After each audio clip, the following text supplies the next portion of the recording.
It's getting to be that time of year where we're at the tail end of 2022, and you're probably wondering, what can I do now with only a week left in the year in order to be able to help plan my taxes and minimize my tax obligations for 2022? Well, it's almost too late.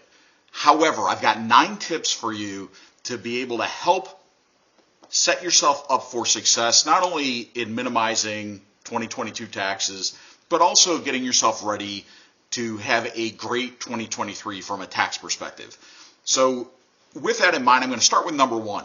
Review your income and expenses for the year. It's going to give you a good idea where you stand financially and what deductions you might be eligible for.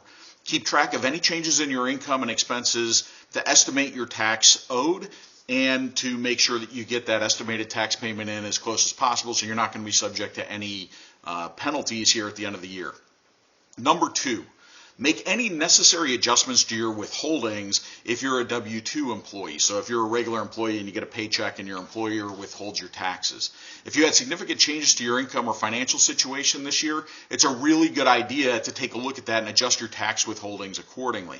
That's going to help ensure that you don't have too much or too little withheld from your paycheck, which might result in a hefty tax bill or a hefty refund come April 15th. Again, our goal is to really not give the federal government a big free loan, and on the other side, not have to write a big check. So, plus minus $1,000. So you're going to want to make sure you've got that withholding dialed in. Number 3, consider making some strategic moves before the end of the year. So consider making a few moves this week. Specific actions you could take before the end of the year that can lower your taxable income and potentially increase your refund. So some of those moves include making a contribution to your IRA.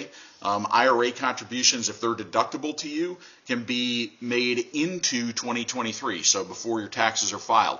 Your 401k, you may have an opportunity, you may be getting a year-end bonus, you may have an opportunity to get one more paycheck and max out that 401k contribution so that you're going to be able to get that maximum reduction. If you're a business owner, you've got the opportunity for accelerated depreciation on business equipment at the end of the year.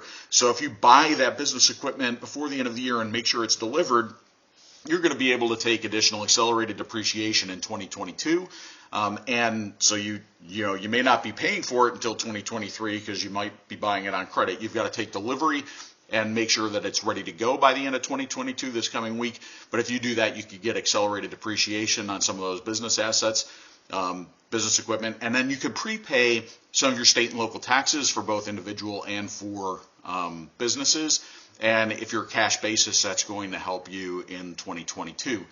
The individuals, remember, your state and local tax limitations are up to $10,000, and that's if you itemize. So, it's changed a lot in recent years, so just be aware of that as well. Number 4, get yourself organized now so that next year is a breeze. Gather all your documents and information that you're going to need to file your taxes, including your W-2s, your 1099s. They're going to start coming in the mail. I've already started getting a few of my own. You're going to want to have all your receipts ready to go, get your financial statements up to date, whether those are your personal financial statements, your business financial statements. Make sure they're ready to go so that when it comes time to talk to your accountant, you can hand those off, and it's going to be a relatively low stress preparation for your taxes. The accountants will charge you more if you're not well prepared. So, that preparation will not only save you potentially taxes because they're going to be able to identify and find stuff easier and maybe find some deductions that you hadn't thought about, but also save you money on your prep fees. Number 5, review your taxable income and expenses for the year. We talked a lot earlier about kind of getting those things ready to go, but filing taxes is an essential part of what we do. Every one of us who's an adult who works is going to file taxes. It is oftentimes the case that if we're not well prepared, we end up owing thousands more than expected, and then all of a sudden you get into a spiral where you're short money, so you might adjust your tax withholding to pay last year's taxes, and then you're under withheld this year. So if you are well prepared, you're going to be able to identify deductions, you're going to be able to identify credits, you're going to be able to identify other ways to reduce the amount that you need to pay on your taxes. Taking a look at those things that you're eligible for right now is going to really help you as you move into 2023. Determine what tax deductions you could take advantage of is my number 6 recommendation. Maximizing your taxes is complicated. There's a lot go into it. Depends on the state you're in, depends on the type of business you have, depends on the categorization of your income.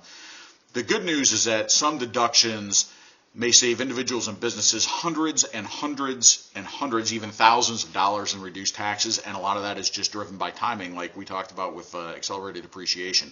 Before deciding what deductions you can use, you need to understand the type of deductions that you qualify for or your business qualifies for.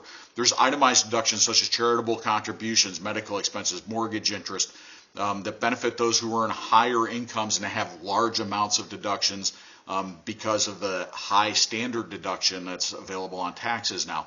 Charitables are a little bit of an exception. You do get a charitable deduction before itemization.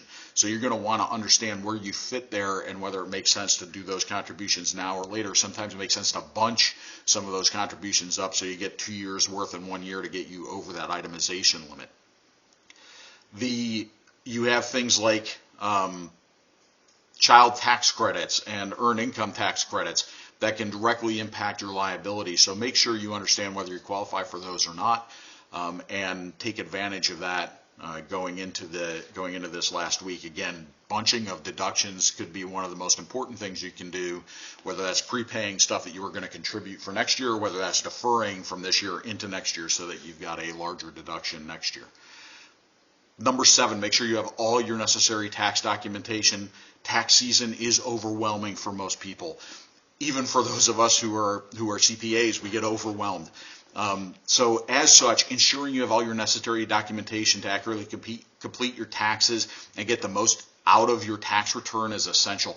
The guarantee that nothing slips through the cracks as things come in your mail or as things come in your email, either print them out or scan them in, depending on whether you're paperless or paper type person, and put them into one spot where you've got all those 1099s, the W-2s, your receipts, your other bills, a copy of your property tax bill, your last mortgage statement.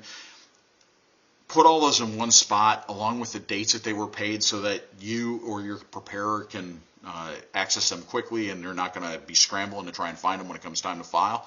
Another helpful tip is to create organizers with categories based upon each source of income and itemized deduction. Your tax professional should be able to help you out if you don't file your own taxes on what you need to track, what itemized deductions you're probably eligible for, and what he or she is going to need in order to be able to get your taxes filed, and can help you set up that filing plan. So that way as stuff comes in, you're either, again, scanning it into a folder or you're putting it in a paper folder so that you can pull it out and get it over to your preparer when it comes time. That's going to help prevent you from forgetting anything at the end of the year. And then number 8 is meet with your tax professional to discuss your specific situation. A lot of times there's this stress of like, oh my Lord, if I got to go to a CPA, it's going to cost me thousands of dollars, or a tax attorney is going to cost me thousands of dollars. Maybe not. If you're a business owner, it certainly is going to pay to talk to a tax professional to help them understand your business, your needs, your family situation, your income, and allow them to help you understand what opportunities you may have from a tax perspective to save some money, reduce your tax obligations, or understand where you may have some tax liability that you might not be thinking about. For instance, I've had clients that have been doing business in multiple states. They didn't realize until after they got audited by one of those states that they owed state tax in that other state where they had business, because they had what was called nexus. So they had enough presence in that state to owe a portion of their income tax to that state. So make sure you know your specific situation. If you're a freelancer, if you're a business owner, if you have a full-time job, several sources of income, you've got W-2 income, 1099 income, you're going to want to make sure you understand how those impact your taxes. For that reason, it's really essential to meet with a tax professional. Do that sooner rather than later for both 2022 and 2023. Normally, a good qualified tax expert can save you more money than you're going to spend, and will handle a lot of the pain of filing and preparation for you. So if you don't have a tax professional, I would encourage you to go find one. And then number 9, stay organized throughout the year so that next year's taxes are easier to file. You've kind of heard me a couple times. Keep your finances in order throughout the year. Have a filing system, whether that's a paperless or a paper filing system, that allows you to keep track of everything as it's coming in rather than having to scramble here at year end. It is that much easier.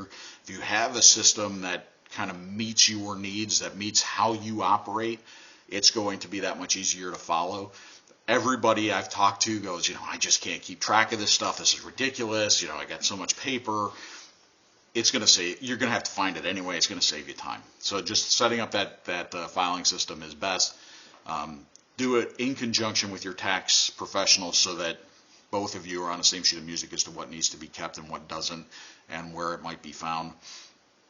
The ability to be able to get to that information quickly is not only going to save you money on your filing fees, it's also going to be able to identify some deductions you might not have thought about, or credits you might not have thought about because you paid tax in a different state and then you get a credit back in your own state tax, for instance. So that's going to help it go much more smoothly. There are firms out there that'll do, if you're a business owner, they'll do the end-to-end bookkeeping for you. So essentially at the end of the year, they take responsibility for making sure all your taxes are filed, your books are kept. They hand your financial statements. They'll review them with you monthly or quarterly, depending on your size and the program that you've got, and hand you your tax returns and take care of all that for you. Those are pretty good programs. But if you want to handle most of that yourself, you can do so. Just, make sure you actually handle it during the course of the year. Although it's daunting here at the end of the year, taxes are part of life. We know that we're getting close to the end of the year. This becomes a major issue for most of us. And so kind of put yourself in that mindset. There are 9 things you should be doing right now to be able to take care of your taxes, make that tax filing process here at the beginning of 2023 easier, and also it's going to end up saving you money, both potentially in your 2022 taxes, especially when we talk about things like bunching your deductions, as well as on your 2023 taxes when it comes to your filing fees, when it comes to tax planning, and when it comes to running your business generally.